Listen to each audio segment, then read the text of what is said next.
Hello everyone, we are going to start with the second chapter, that is reproduction in flowering plant. This chapter is taken from class 12 science and this is very important with respect to NEET and AIIMS. At the end of this chapter, we are also going to solve some previous year NEET question. So let's get started.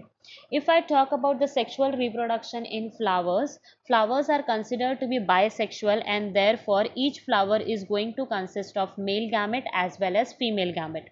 So anthers are considered to be the male gametes and stigma are considered to be the female gamete. In this chapter, we are going to learn about angiosperm sexual reproduction. So let us first study about male reproductive system.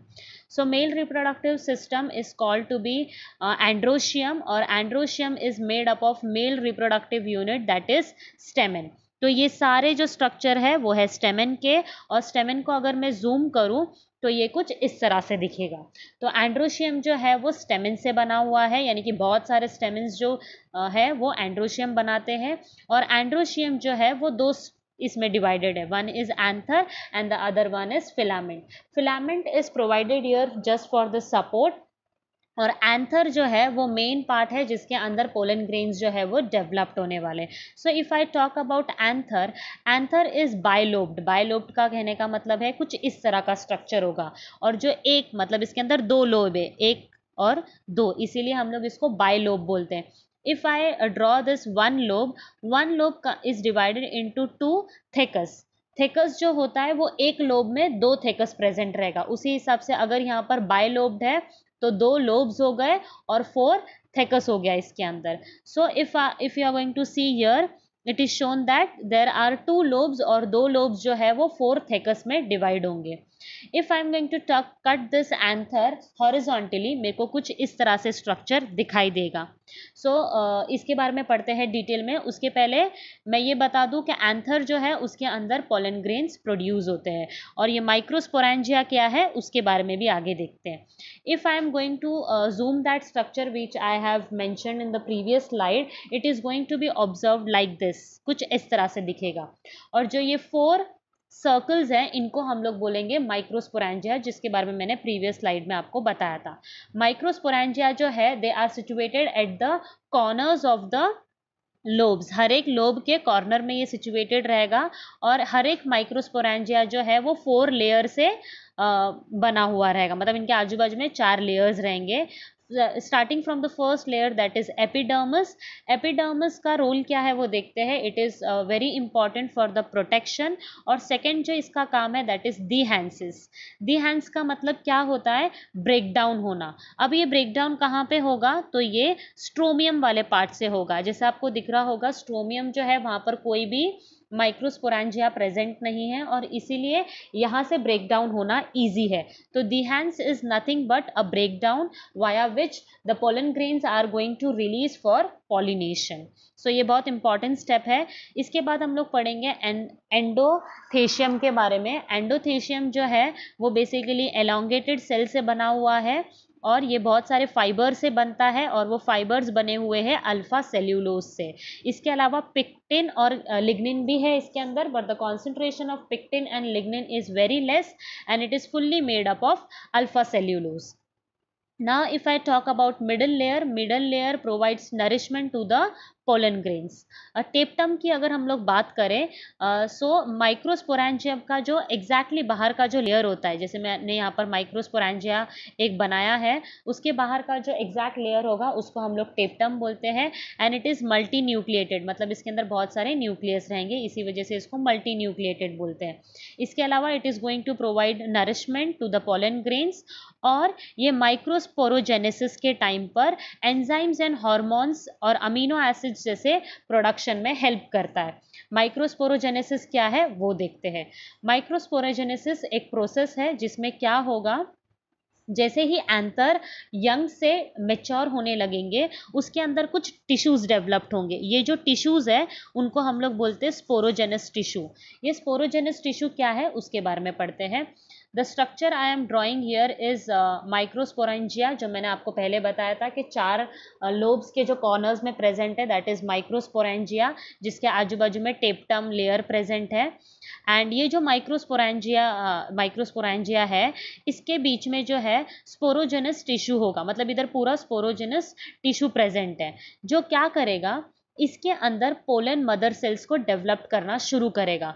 ना how this pollen mother cells are going to be developed इस, जैसे आपको यहाँ पर दिख रहा रहेगा, यानी कि इसके अंदर आपको दिख रहा रहेगा बहुत सारे मियोटिक डिवीजन के थ्रू क्या होएगा, माइक्रोस्पोर्स प्रेजेंट डेवलप्ड होंगे, यानी कि ये जो पोलन मदर सेल्स है जो इसके अंदर प्रेजेंट है, वो क्या करेंगे, माइक्रोस्पोर्स को प्रोड्यूस करेंगे। तो माइक्रोस्पोरोजेनेसिस नाम ही बता रहा है, माइक्रोस्पोर्स को बनाने का काम कौन करेगा, ये प्रोसेस करेगा, दैट इज माइक्रोस्पोरोजेनेसिस। और माइक्रोस्पोर कौन बना रहा है, ये पोलन मदर सेल्स बना रहे हैं, जो कि माइक्रोस्पोरेंजियम के अंदर प्रेजेंट है। तो माइक्रोस्पोरेंजियम जो है वो ये सेल था माइक्रोस्पोरेंजिया, जिसके अंदर पोलन ग्रेन्स प्रेजेंट है। ये पोलन ग्रेन्स जो है मतलब पोलन मदर सेल्स प्रेजेंट है, और ये मियोसिस के थ्रू माइक्रोस्पोर्स को प्रेजेंट डेवलप्ड करेंगे through the process called microsporangia.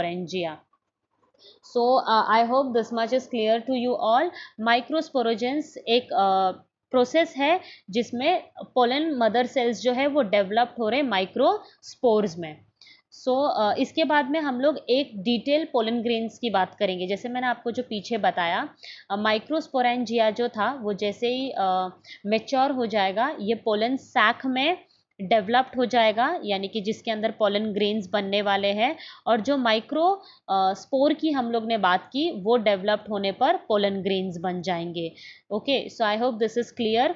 अभी पोलन ग्रेन के बारे में डिटेल बात करते हैं। Pollen grain are made up of 2 different layers and this are 25 to 50 micrometre in diameter. इनके बाहर 2 लेयर होती है। बाहर की जो लेयर होती है उसको हम लोग एक्सिन बोलते हैं, जिसके अंदर जर्म स्पोर भी प्रेजेंट रहते हैं। ये जर्म स्पोर जो है, इनका मेजर रोल है कि यहाँ से माइक्रोट्यूब को डेवलप करना है, यानी जर्मिनेट करना है, ताकि जो अंदर के मेल गैमेट है उसको ट्रैवल करने में हेल्प कर सकते हैं। ये एक्सिन जो है उस पर एक स्पेशल टाइप का प्रोटीन प्रेजेंट रहता है, जिसको हम लोग स्पोरो पोल्यूनिन बोलते हैं। और ये जो प्रोटीन है ये इनको प्रोटेक्ट करने का काम करता है। जैसे during pollination there are very harsh conditions, like there can be acid से उनका एसिड्स की वजह से वो डैमेज हो सकते हैं, या अल्कलाइन नेचर हो सकता है, या any type of conditions can harm this pollen grains. So उनको बचाने के लिए ये स्पोरोपोलिनिन प्रोटीन उनको हेल्प करता है। तो जर्म पोर के साइड पर ये स्पोरोपोलिन जो है वो एब्सेंट रहता है। जैसे यहाँ पर लिखा हुआ है मैंने, जर्म पोर जो है वहाँ पर स्पोरोपोलिन एब्सेंट होता है, जहाँ से एक्चुअली पोलन ट्यूब फॉर्म होने वाला है।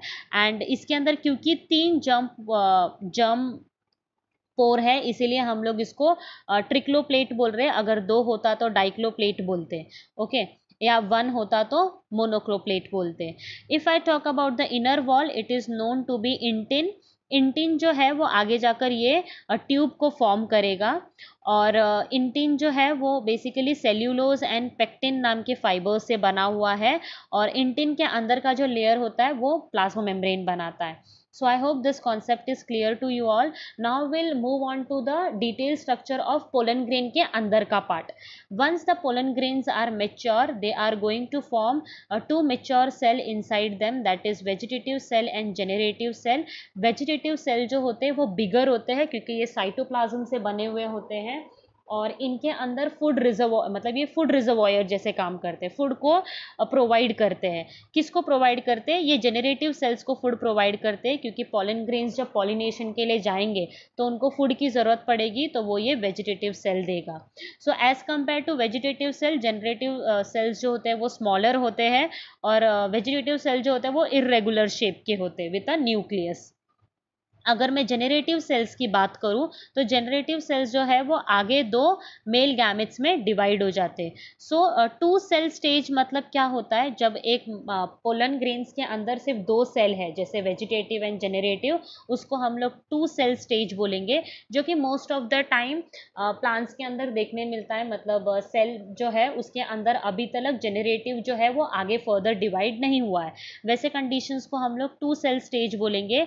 एंड ड्यूरिंग पॉलिनेशन जो ये सेल है, मतलब जेनरेटिव सेल जो है वो माइटोटिक डिवीजन के थ्रू दो गैमेट्स बनाएगा, दो मेल गैमेट्स बनाएगा, तो ये टोटल तीन हो जाएंगे, यानी कि एक वेजिटेटिव सेल और दो ये मेल गैमेट्स, इसको टोटल हम लोग थ्री सेल स्टेज बोलेंगे। तो इसके ऊपर भी क्वेश्चंस आते हैं कि टू सेल स्टेज क्या है, थ्री सेल स्टेज क्या है, तो you need to be very very clear with this all concepts. If I talk about some disadvantage of pollen grains, bad parts of pollen grains is the allergies. Most of the person are allergic to pollen grains क्योंकि ये कुछ type के skin allergies cause करते हैं, rashes जैसे देखने मिलता है, या फिर ब्रोंकाइल्स में इन्फ्लेमेशन भी हो जाती है। The example for this is parthenium और कैरेट ग्रास जो है वो एक टाइप का इन्फ्लेमेशन कॉज करते हैं। मतलब this type of pollen grains are not good for human beings, और इसी वजह से उनके इन्फ्लेमेशन हो जाती है inside the bronchi. If I talk about pollen grain की वायबिलिटी, राइस एंड वीट के पोलन ग्रेन्स जो होते हैं वो सिर्फ 30 मिनट तक वायबल रह पाते हैं, और कुछ अदर मेंबर्स की बात करूँ जैसे रोशिया, इसमें ये पूरे मंथ तक ये वायबल रह सकते हैं। If I talk about artificial storing the pollen grains, that is also possible, वो हम लोग कर सकते हैं बाय क्रायोप्रिजर्वेशन, एक मेथड है जिसमें हम लोग लिक्विड नाइट्रोजन का इस्तेमाल करते हैं और पॉलन ग्रेन्स को स्टोर करते हैं एट -196 डिग्री सेंटीग्रेड, जिसको हम लोग पॉलन बैंक्स बोलते हैं। मतलब जहाँ पर ये स्टोर होते हैं उसको हम लोग पॉलन बैंक्स बोलते हैं, और ऐसे ही सेम सीड्स भी स्टोर होते हैं जिसको हम लोग सीड बैंक्स बोलते हैं। So I hope this much is clear. Now this is the advantage of pollen grains.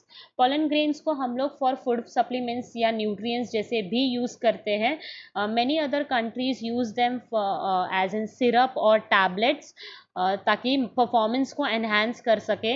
जैसे कि एथलीट्स अगर कंज्यूम करते हैं ऐसे टाइप के पोलन ग्रेन्स के टैबलेट, तो they can enhance their performance, ज़्यादा टाइम तक रनिंग कर सकते हैं। उसके अलावा हॉर्स रेसिंग वगैरह में हॉर्स को भी दिए जाते हैं so that performance can be enhanced. So I hope this much is clear to you all, this part. Now we'll do some MCQs with respect to this.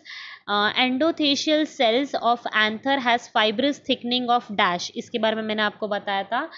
Endothecium जो है या एंडोथेशियल जो है वो सेकेंड लेयर है जो माइक्रोस्पोरेंजिया के बाहर होता है, और ये मोस्टली अल्फा सेल्यूलोज से बना हुआ होता है, तो इसका करेक्ट आंसर है सेल्यूलोज।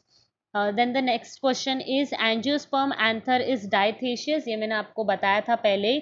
डायथेशियस का मतलब होता है टू लोब्स, और एक और दो, अगर एक लोब है तो उसके अंदर एक थेकस प्रेजेंट रहेगा, इसी वजह से हम लोग इनको डायथेकस बोलते हैं। तो ये अगर मैं कंडीशन देखने जाऊँ तो सेकेंड वाला, two lobe and each lobe has two thecas, तो B1 is the correct answer. So I hope this part is clear to you all. Thank you for watching the video.